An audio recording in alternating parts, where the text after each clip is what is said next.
The highest virtue is not conscious of itself as virtue, and therefore really is virtue. Lower virtue is so self-conscious that it's not virtue.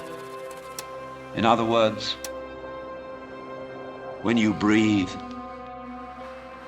you don't congratulate yourself on being virtuous. But breathing is a great virtue. It's living.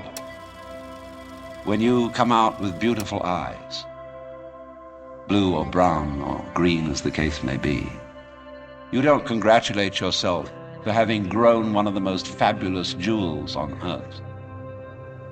So it's just eyes. You don't account it a virtue. To see, to entertain the miracles of color and form. But that's real virtue. Virtue in the sense, the old sense of the word, a strength, as when we talk about the healing virtue of a plant. That's real virtue. So in a way, the moral or the immoral of these considerations is that if you are really aware of your own inner workings, you will realize there's nothing you can do to improve yourself, because you don't know what better is in any case. And you who will do the improving are the one who needs to be improved. And this also goes for society. We can change society. We can get enormous enthusiasm going out of the idea that there is a revolution afoot and that this revolution is going to set everything to right. Do you know a revolution that ever set anything to right? When we have a great system and great power to put it into effect, there is always more violence, more bloodshed, more trouble. Makes no difference.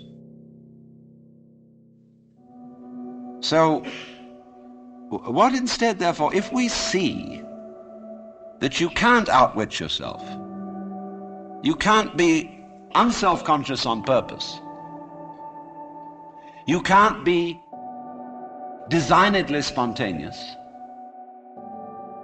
and you cannot be genuinely loving by intending to love. Either you love someone or you don't. So, let's look at this thing from another point of view, which you will at first think highly depressing. Let's supposing we can't do anything to change ourselves. Now that is the worst thing an American audience can hear. There's no way of improving yourself.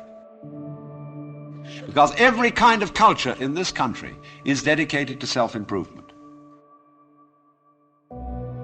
Why do you go to school?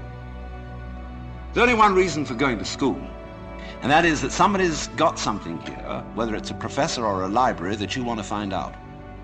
But the whole point of coming to school is that you're interested in something. You don't come to improve yourself. But the trouble is that the schools got the wrong idea. They gave people honors. And the reward for studying French should be the ability to speak French and enjoy reading French and having fun with French people. But when you get a degree for it, then the degree becomes the point in a game of one-upmanship. The whole idea of improving yourself by learning is irrelevant to the learning process. So here's the situation, you see. The whole idea of self-improvement is a will-o'-the-wisp and a hoax. What happens if you know beyond any shadow of doubt that there is nothing you can do to be better? Well, it's kind of a relief, isn't it? You say, well, now what will I do? See, there's a little fidget comes up. Because we're so used to making things better. Leave the world a better place than when you found it, sort of thing. I want to be of service to other people and all these dreadfully hazy ideas.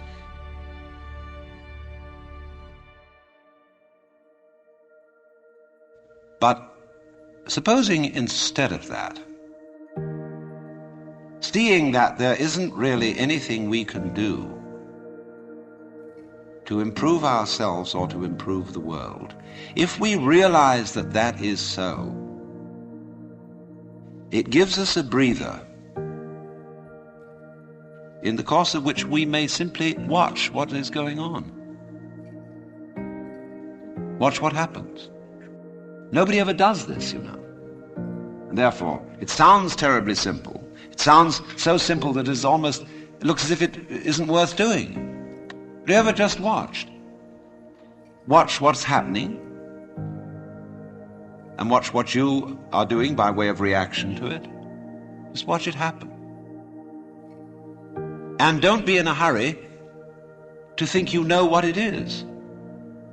In other words, people look at say, oh, that's the external world. Oh? How do you know?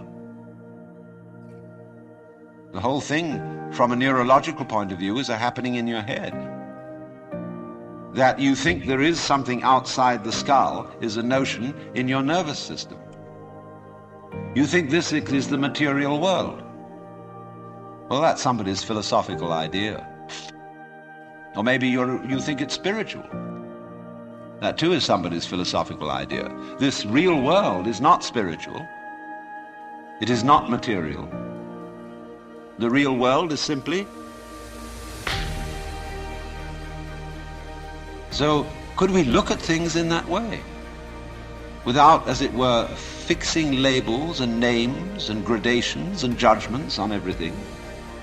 But watch what happens. When you are in this way freed from busybodiness and being out to improve everything, that your own nature will begin to take care of itself, because you're not getting in the way of yourself all the time. You will begin to find out that the great things that you do are really happenings. For example, no great genius can explain how he does it. Yes, he said, I have learned a technique to express myself. Because I had something in me that had to come out, I had to know how to give it out. So if I were a musician, I had to learn how music is produced. That means learning to use an instrument or learning a technique of musical notation or whatever it may be. But then beyond that, I'm afraid I can't tell you how it was that I used that technique to express this mysterious thing I wanted to show you. What is fascinating always about genius is the fellow does something we can't understand. He surprises us. But you see, just in the same way, we cannot understand our own brains. Neurology knows relatively little about the brain, which is only to say that the brain is a lot smarter than neurology, which can perform all these extraordinary intellectual and cultural miracles. But we don't know how we did it. But we did. And all growth, you see, is fundamentally something that happens. But for it to happen, two things are important. And the first is, as I said, you must have the technical ability to express what happens. And secondly, you must get out of your own way. As getting out of your own way ceases to be a matter of choice, when you see that there's nothing else for you to do. When you see, in other words, that doing something about your situation is not going to help you. When you see equally that trying not to do anything about it is not going to help you. Where are you? Where do you stand? You're nonplussed. And you are simply reduced to watching.